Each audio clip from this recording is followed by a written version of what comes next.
Bueno, hermanos, buenas noches. Hoy es un día un poquito distinto, ¿no? Para mí y para nosotros, porque ya nos estamos despidiendo. Ya volvemos para nuestros pagos en Buenos Aires. Así que esperemos que el Señor nos pueda asistir una vez más a través de esta su palabra bendita. La primera etapa, o el primer intento, bien saben que fue un fracaso por el tema del COVID y todo lo que tuvimos que pasar. Así que bueno, hicimos caso a algunos hermanos de acá y a otros de allá que dijeron vengan por la revancha. Bueno, vinimos. En realidad no hubo grandes diferencias porque tuvimos muy poca playa, menos mar todavía, pero la verdad que nos vamos inundados de otras cosas.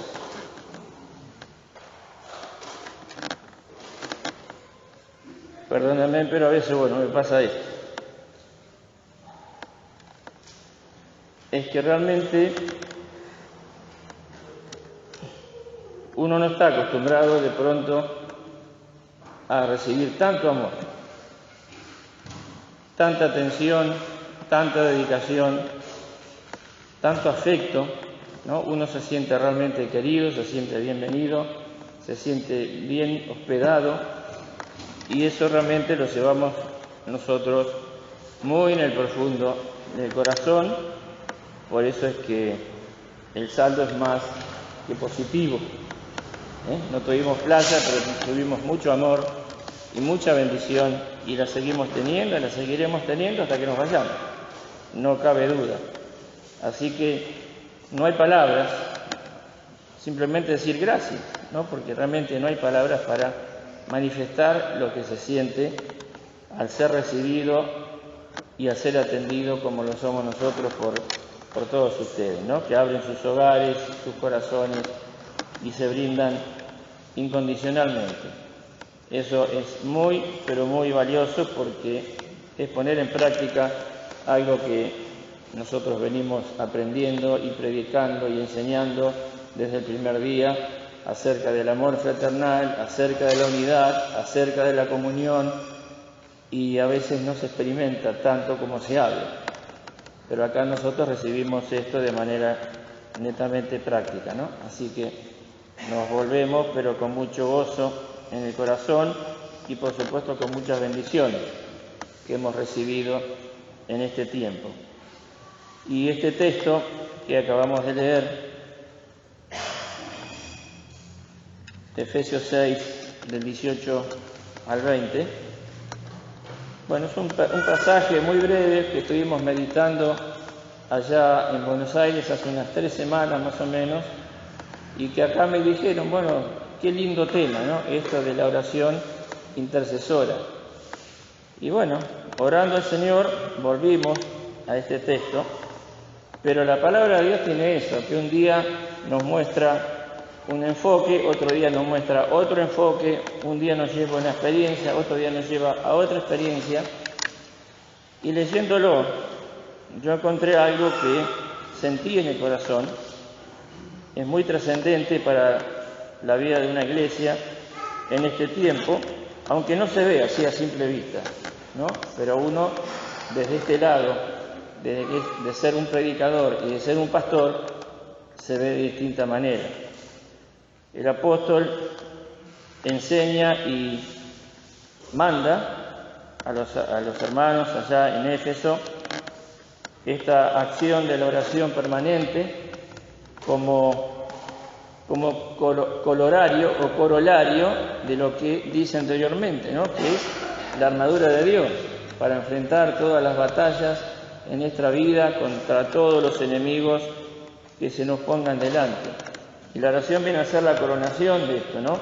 Es como el cierre de esta armadura, sin el cual es muy difícil llevar a cabo esta batalla espiritual. Por eso es que bien se dice en muchos lados que la reunión de oración es la más atacada en las iglesias, ¿no? Porque se falta mucho, entonces no se alcanza esa comunión con el Señor y entre los hermanos a través de la reunión de oración, que es como se tiene siempre.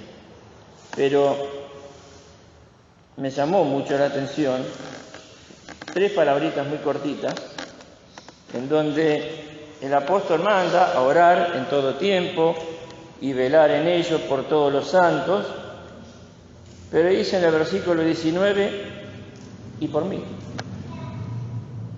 A mí me llamó la atención porque al decir por todos los santos, se supone que Él está dentro de todos los santos, y nosotros siempre hemos aprendido y transmitido esta verdad de la necesidad de orar todos por la necesidad de todos.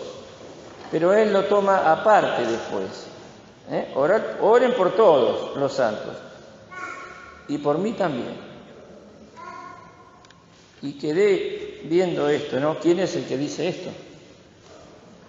Aquel que fuera primeramente Saulo de Tarso, perseguidor acérrimo de la Iglesia, y que no tenía otro propósito que ese, perseguir a los creyentes, encerrarlos, torturarlos y hacerlos sufrir hasta la muerte, hasta que tuvo su encuentro con el Señor. Pero esto no lo sabía nadie, por eso todos le tenían miedo, ¿no? Sabemos bien la historia, cuando él, después de este encuentro, queda ciego, y el Señor lo manda a la casa de un tal Ananías, y cuando él lo recibe, no lo quería recibir. Señor, este persigue a los tuyos y los persigue hasta la muerte. Y recordamos las palabras del Señor, ¿no? Deja, dice, porque instrumento escogido me es este.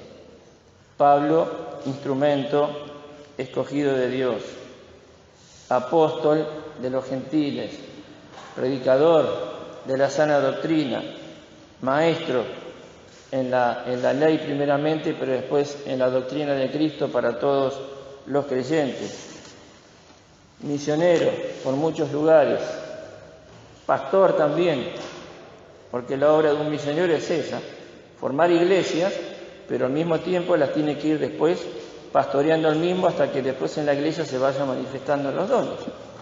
Entonces, todo esto era Pablo, un hombre de Dios, como dice acá, miren, si vamos acá 2 hojitas más adelante, no, la hoja siguiente, Filipenses capítulo 3, lo que él habla de sí mismo.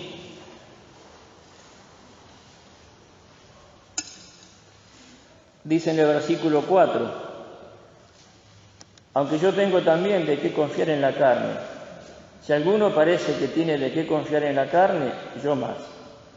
Circuncidado el 8º día, del linaje de Israel, de la tribu de Benjamín, hebreo de hebreos, cuanto a la ley fariseo, cuanto al celo perseguidor de la iglesia, cuanto a la justicia que es en la ley, irreprensible. Así se veía él, delante de los demás.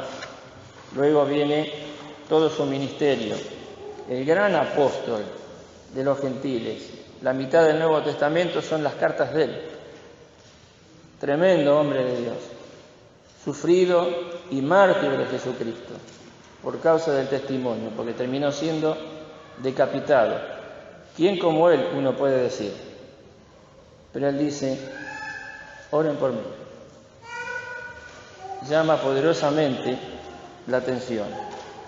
¿Por qué hay que ver esto de manera distinta? Porque en Pablo, en alguna medida, lejos, pero tremendamente lejos de pretender de alguno compararse con él, porque es imposible, pero en alguna forma Pablo representa a todos aquellos hermanos a los cuales el Señor los pone como responsables delante de Él en las iglesias. Estamos hablando de los pastores. Fijémonos, por ejemplo, acá en Hechos capítulo 20, cuando Pablo llama a los ancianos en Éfeso para despedirse de ellos, todo este discurso que él les brinda. Hechos 20 está en la página 158.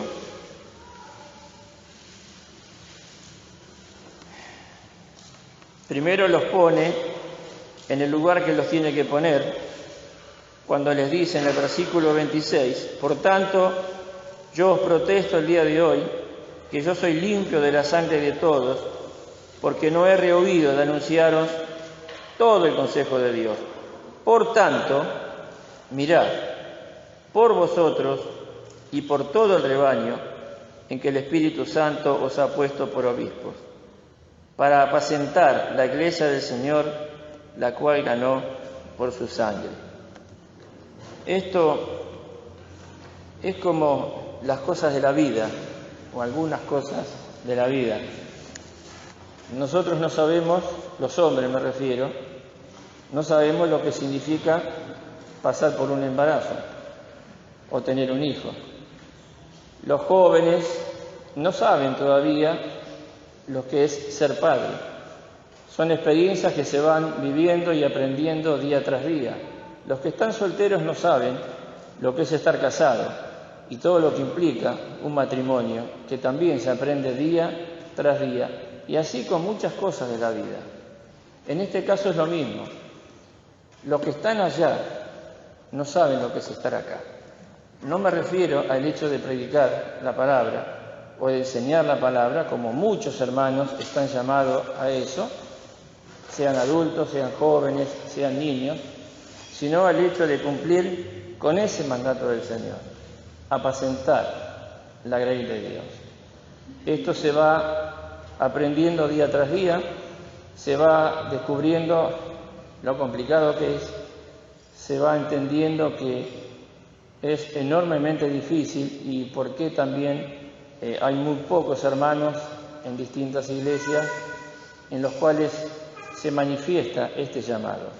Yo recuerdo hace algunos años, el misionero Andenora dijo que hubo un momento en la comunión, nuestra comunión, Filadelfia, que había más pastores que iglesias, porque había pastores con 2 e iglesias con 2 y hasta 3 pastores. Y después con el tiempo uno se encontró que hay más iglesias que pastores ahora, y que hay iglesias que todavía están sin pastor, ¿no? Como ustedes ya también las conocen. Es decir que aparentemente es un ministerio no muy deseado, no muy buscado, no muy querido, porque en el fondo se sabe todo lo que acarrea todo eso. Y lo que a veces, yo no me pongo en lugar de nadie, ¿no? Sino hablo más que nada desde el fondo de mi corazón y de mis propias experiencias en la iglesia que el Señor me puso. No se entiende bien esto. No se entiende que un pastor es un hombre. Es el mismo hermano que era antes de ser pastor, solamente que ahora sintió el llamado y está puesto en una situación completamente diferente, con una responsabilidad que ningún otro creyente tiene. Hebreos capítulo 13 es un versículo muy conocido, pero que de pronto no se lee o no se considera en su conjunto. Hebreos 13, 17, cuando, vamos a decirlo con toda claridad, Dios, a través de su siervo, le dice a estos creyentes: obedeced a vuestros pastores y sujetaos a ellos, porque ellos velan por vuestras almas, como aquellos que han de dar cuenta, para que lo hagan con alegría y no gimiendo, porque esto no os es útil. Entonces la parte primera es bastante rechazada y la parte segunda es bastante ignorada, porque esto es lo que hace de diferente el ministerio pastoral, que tenemos que velar por las almas porque un día tendremos que dar cuentas al Señor. Esto es enormemente grave. Por eso, si volvemos acá a Hechos, o si lo podemos recordar de memoria, Pablo lo que le dice: está revestido con toda gravedad.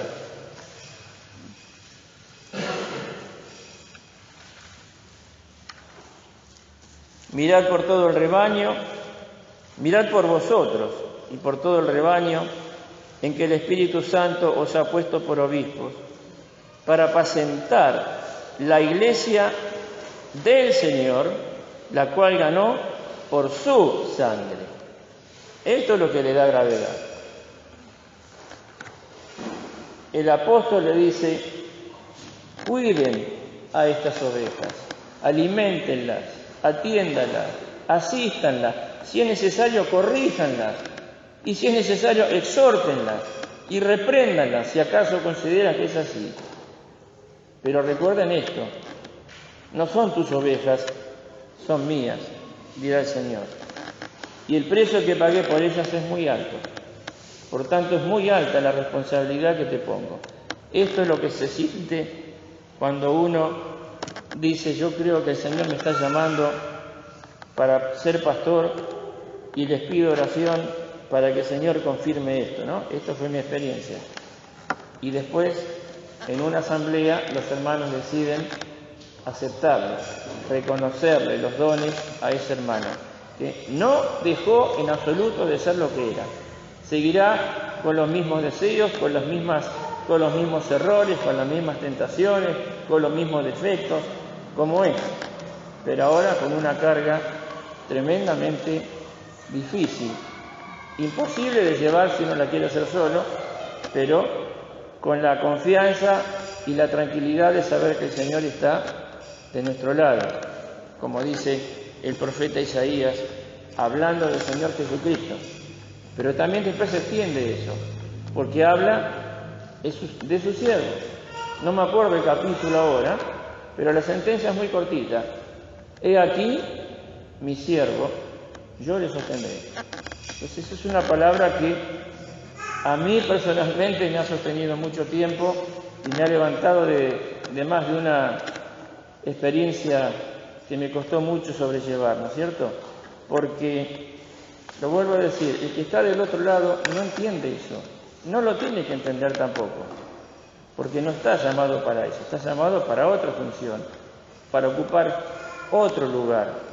Pero tampoco entiende a veces, no hablo de ustedes, por favor no me malinterpreten porque yo estoy pensando más, ¿no?, en lo mío, pero a veces parece que algunos hermanos o hermanas, creyentes, ovejas, no entienden lo que están diciendo cuando reconocen al hermano como pastor. Porque están diciendo, por un lado, bueno, yo lo reconozco que este hermano puede ser o va a ser, lo acepto como el pastor de la iglesia, pero implícitamente está diciendo, lo acepto como mi pastor. Y más profundamente está diciendo, y yo me pongo como oveja de él, para que se establezca la relación que tiene que haber en la iglesia entre el pastor y las ovejas, que tiene que ser una relación de reciprocidad. Y muchas veces, o a veces, esto no pasa, porque la oveja le pide mucho al pastor, y le exige mucho al pastor, y está bien, porque el pastor está para eso, pero después no quiere ser oveja. Esto me lo dijeron hace mucho tiempo. Dice, hay ovejas que no quieren ser ovejas. Y ahí es donde vienen los conflictos, los problemas, las discusiones, las luchas. Y ahí vienen las tristezas, las amarguras, el desánimo, cosas que yo fui experimentando, pero que el Señor se fue después encargando de ir acomodando, ¿no? Muy lentamente. Pero son vivencias que van a estar siempre ahí a flor de agua, a manifestarse. Porque si hay algo que nosotros tenemos en común y que está relacionado con nuestra herencia pecaminosa, es que somos ¿qué? Desobedientes. Somos desobedientes por naturaleza.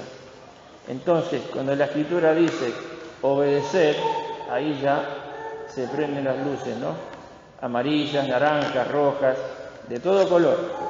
Y ahí es donde vienen las batallas espirituales. Porque además sabe la oveja que el pastor no es el dueño de la grey, no es el dueño de la iglesia, no es el jefe de los demás, es un siervo de los demás, porque para eso está puesto. Pero miremos lo que dice el apóstol Pedro, hablando de esto, de los ancianos, en la primera carta,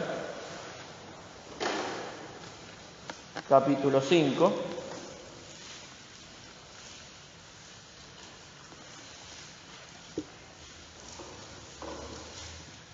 ruego a los ancianos que están entre vosotros, yo anciano también con ellos, y testigo de las aflicciones de Cristo, que soy también participante de la gloria que ha de ser revelada, apacentad la grey de Dios.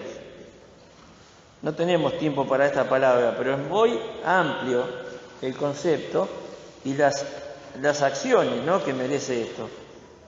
Apacentad la grey de Dios que está entre vosotros, teniendo cuidado de ella, no por fuerza, sino voluntariamente, no por ganancia deshonesta, sino de un ánimo pronto, y no como teniendo señorío sobre las heredades del Señor, sino siendo dechados de la grey. Entonces, fijémonos cuál es el cuadro de situación, ¿no? Las ovejas tienen que ser obedientes y estar sujetas al pastor. Pero el pastor no puede dar órdenes, no puede mandar caprichosamente, sino que tiene que encontrar esa vivencia, esa relación con las ovejas, de manera que las ovejas sean obedientes, pero voluntariamente, porque quieren serlo. Y esto hay que tener plena conciencia que viene de parte de Dios. Cuando yo obedezco a la palabra, obedezco a Dios. Y no es Pablo el que está diciendo esto, es el mismo Espíritu Santo que lo inspiró a escribir eso. Obedeced a vuestros pastores y sujetaos a ellos. Mantener esa balanza equilibrada para el hombre es una tarea imposible, porque ¿cómo maneja un pastor a una oveja desobediente? Es enormemente difícil. Entonces, ¿con cuánta intensidad el pastor tiene que pedir, orá por mí?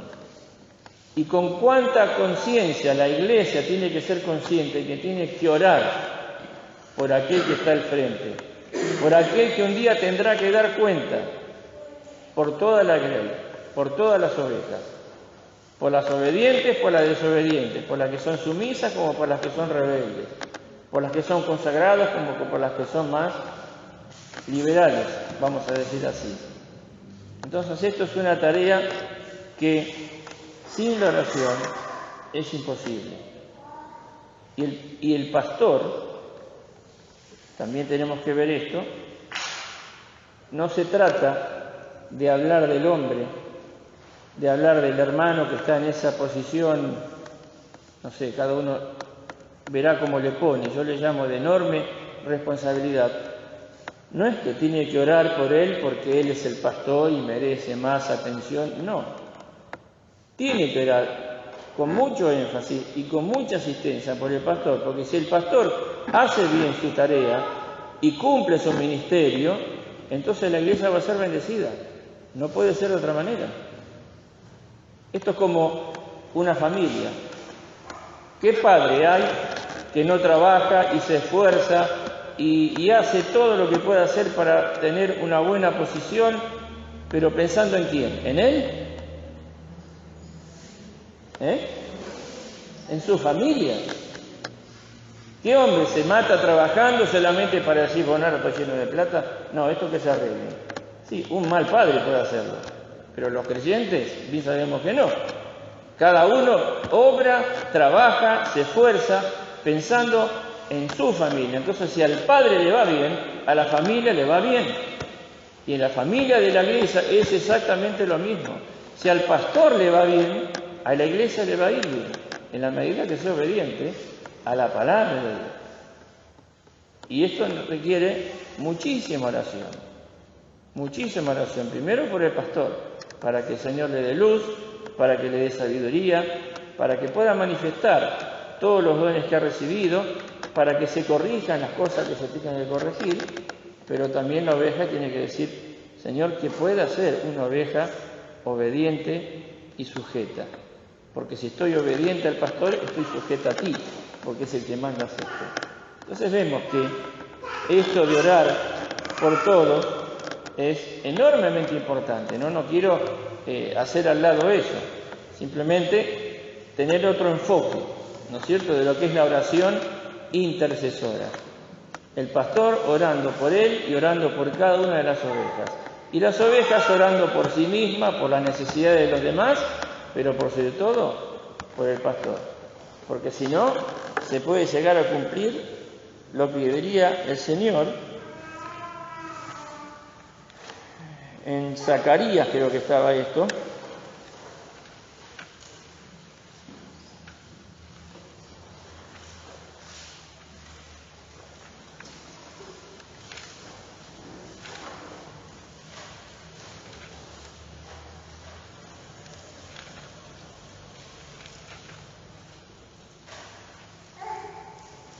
Zacarías capítulo 13,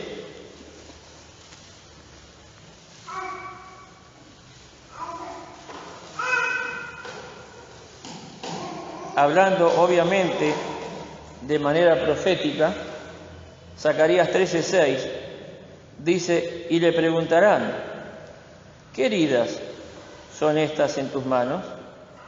Y él responderá, con ellas fui herido en casa de mis amigos.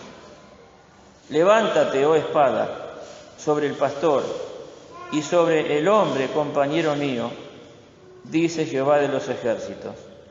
Hiera al pastor y se derramarán las ovejas, mas tornaré mi mano sobre los chiquitos. Por supuesto que está en el contexto profético habla del Señor y lo que pasó después que fue crucificado. Pero este es el trabajo de Satanás, destruir la iglesia. Y para destruir la iglesia va a empezar por el que está a cargo, para el que está con todas las responsabilidades, con todas las cargas. Entonces, si Pablo dijo, oren por mí, ¿cuánto más el pastor tiene que decir, oren por mí?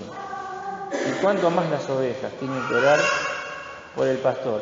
Porque también se va a cumplir eso, ¿no? Orando por todos, y por él, y por mí, y por todos los que tenemos esta carga, y por todos los que quizás en el futuro sean también llamados a este ministerio, que como siempre lo digo y todos estamos de acuerdo, es una tarea de enorme responsabilidad, pero al mismo tiempo de un gozo que no se puede explicar, ¿no? Así que, hermanos, que el Señor pueda poner esta carga en todos sus corazones, para que oren por el pastor, pero de esa manera, como aquel que los está queriendo guiar y enseñar y acompañar en toda experiencia, pero también como aquel que un día tendrá que dar cuenta, para que lo podamos hacer no gimiendo, sino con alegría. Que así sea.